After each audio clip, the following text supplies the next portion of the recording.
राधे जी, जय श्री हरिवंश। आप सभी का हार्दिक अभिनंदन करते हैं। हम आज आपको भक्तमाल में श्री निमि जी का वर्णन सुनाएंगे। बहुत अच्छा है, बहुत ही अद्भुत है। इनका वर्णन बहुत प्यारा है, लीलाएं बहुत अद्भुत हैं। ये जरूर सुननी चाहिए आप सभी को।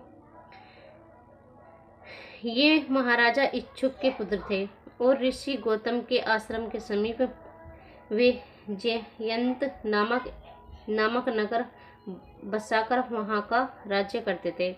एक बार निमि ने एक सहस्र वर्ष में समाप्त होने वाले एक यज्ञ का आरंभ किया और उसमें श्री वशिष्ठ जी को ऋतु तप जी के रूप में वर्णन किया। श्री वशिष्ठ जी ने कहा कि 500 वर्ष के यज्ञ के लिए इंद्र ने मुझे पहले ही वर्ण कर लिया है, अतः इतने समय तक तुम ठहर जाओ। राजा ने कुछ उत्तर नहीं दिया। इससे वशिष्ठ जी ने यह समझकर कि राजा ने उसका कथन स्वीकार कर लिया है, इंद्र का यज्ञ कराने चले गए। विचारवान निमि ने यह सोचकर कि शरीर तो क्षण गुर है, अतः विलंब करना उचित नहीं है। उसी समय महर्षि गौतम आदि अन्य होताओं द्वारा यज्ञ प्रारंभ कर दिया। इंद्र का यज्ञ समाप्त होते ही मुझे निम का यज्ञ कराना है। इस विचार से वशिष्ठ जी तुरंत ही आ गए। राजा उस समय सो रहे थे।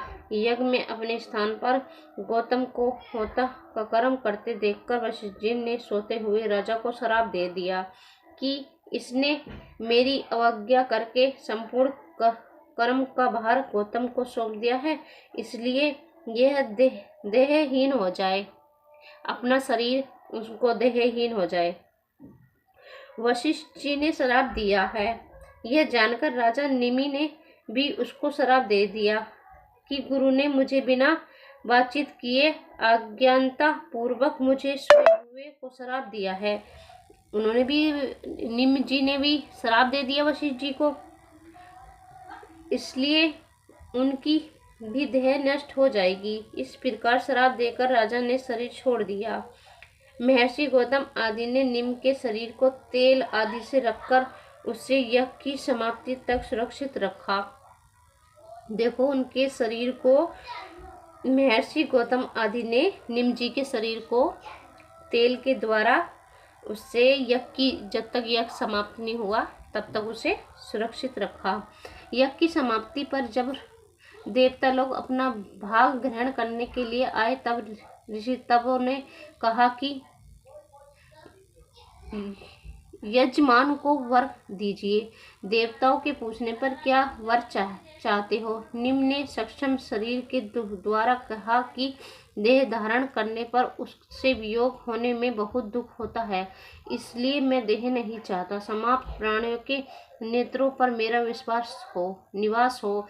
देवताओं ने यह वर दिया। तभी से लोगों की पलकें गिरने लगी। देवताओं ने आशीर्वाद दिया कि राजा निम बिना शरीर के ही प्राणियों के नेत्रों पर अपनी इच्छा के अनुसार निवास करें। वे वहां रहकर सक्षम शरीर से भगवान का चिंतन करते रहे। पलक उठने और गिरने से उनके अस्तित्व का पता चले। देखा कितना अच्छा वर्णन है। देखो, इसके बाद ऋषि ने यह सोचकर कि राजा के न रहने पर लोगों में अराजकता फैल जाएगी, निम के शरीर का मंथन किया। उस मंथन से एक कुमार उत्पन्न हुआ। जन्म लेने के कारण उसका नाम जनक हुआ। कितना अद्भुत है ये, देखा आपने? उनके शरीर का मंथन हुआ। मथन मतलब मथा गया और उससे एक कुमार जाति उत्पन्न हुई और जन्म लेने के कारण उनका नाम जनक हुआ। विदेह से उत्पन्न होने के कारण विदेह और मंथन से उत्पन्न होने के कारण उसी बालक का नाम मिथल हुआ। उसी ने मिथिलापुरी बसाई। यह था जनक। इस वंश के सभी राजा आत्म विद्यार्थी अर्थात वह निष्ठ होते आए हैं। मुनियों के आशीर्वाद से यह वंश सदा से योगी, ज्ञानी और भक्ति रहा है। इसी कुल में श्री धीरध्वज जनक के यहाँ आदि शक्ति श्री सीता जी ने अवतार लिया। कितना अद्भुत है। राधे राधे राधे राधे। इसलिए हम सभी को सोच समझ कर निर्णय लेना चाहिए और बिना सोचे किसी को गलत नहीं ठहराना चाहिए। राधे राधे।